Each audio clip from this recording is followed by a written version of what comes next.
Hello everyone and welcome back to the channel. It's your guy Coldfire, and today I am going to be reacting to the Beatles, A Hard Day's Night, live on the Ed Sullivan. I believe that this is on the Ed Sullivan Show. Let me make sure before I hold.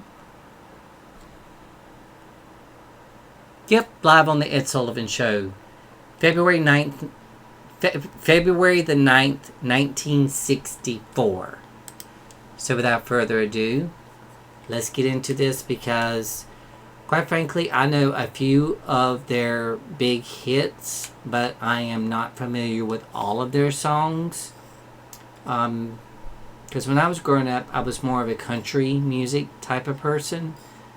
And then later on in my teenage years, I started developing a taste for rock, pop, heavy metal. And so my playlist is pretty much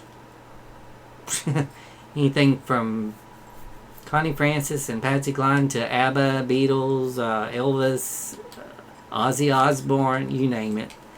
Anyways, take it away, Beatles. A Hard Day's Night. The next song we'd like to sing. It's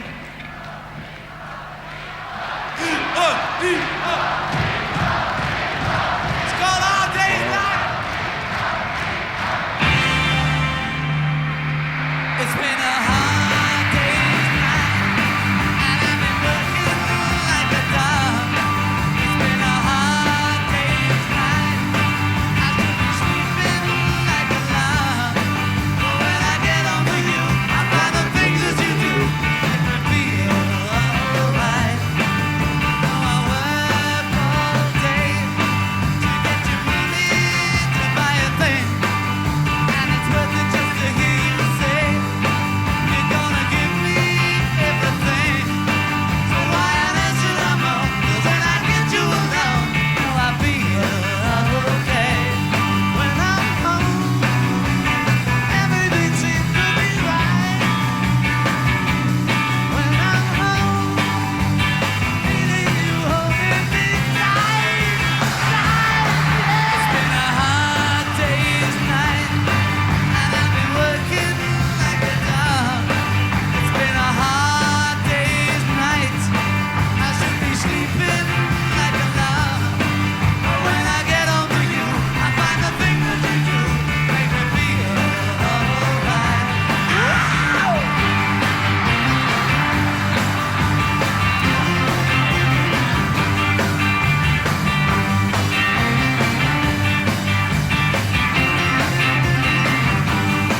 So why on earth should I moan? 'Cause when I get you alone, oh, I feel alright.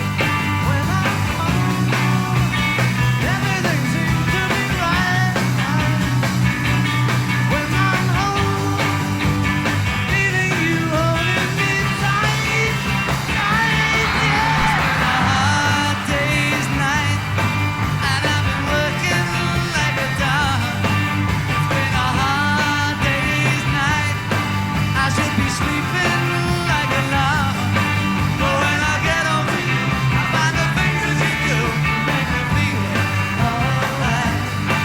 You know I feel alright. You know I feel alright.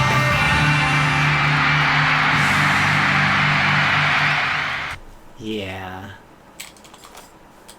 That was an incredible song. Okay, where's the picture of them? Okay. The Beatles, A Hard Day's Night.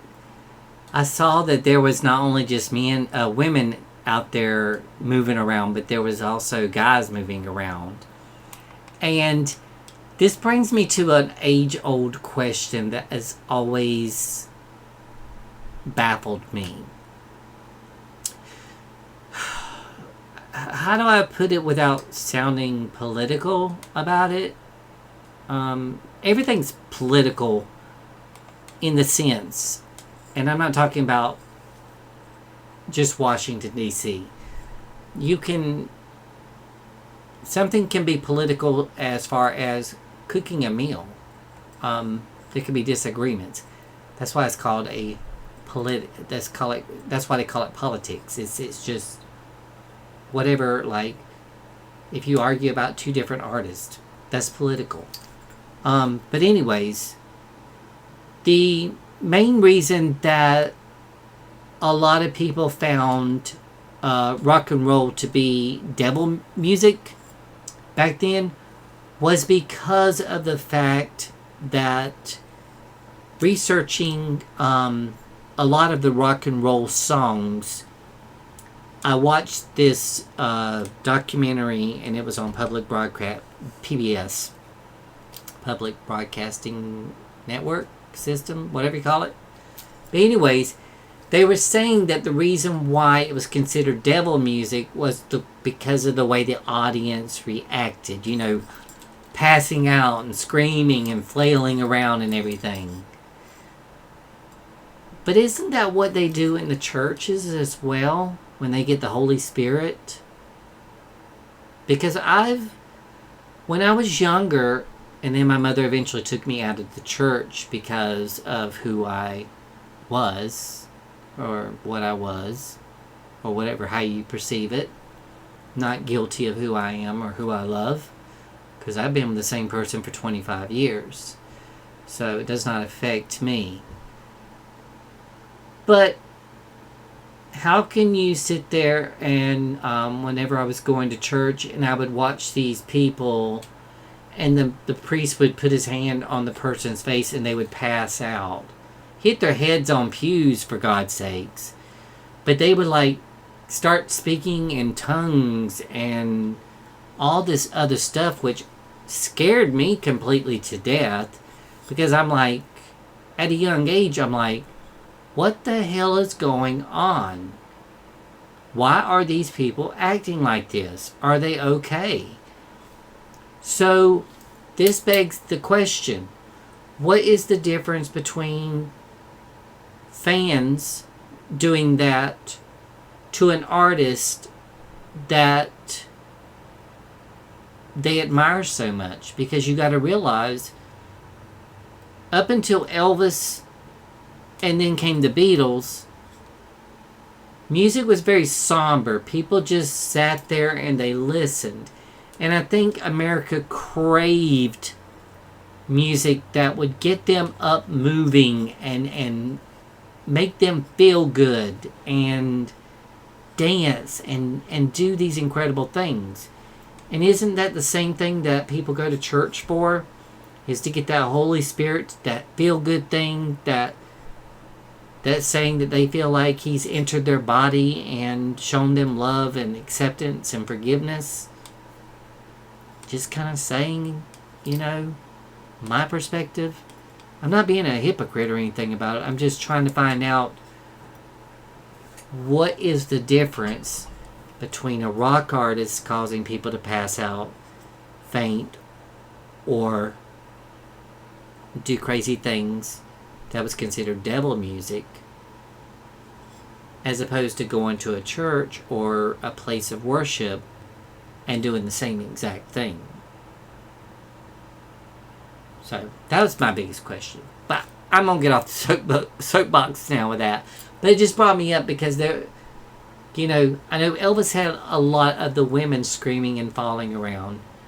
But when I watched his first Beatles, I saw that the men were doing the same thing. So it was a new era of rock. And yeah, that's all I have to say about that. Credible song, credible group. I think Paul McCartney is the only one that's still touring or doing anything right now. But anyways, I hope that you enjoyed this video reaction as much as I did reacting. Be sure to leave your comments down below what you thought of the video. Let me know what you think. And if you have any other songs by them that you would like to request, please do so. Most of the Beatles and Elvis and Connie Francis and stuff like that usually get blocked on YouTube for some reason. But I'm going to try them anyways. Love you guys from the US to wherever you are in the world. Have a great day. I love you. Stay safe and be kind. Bye-bye.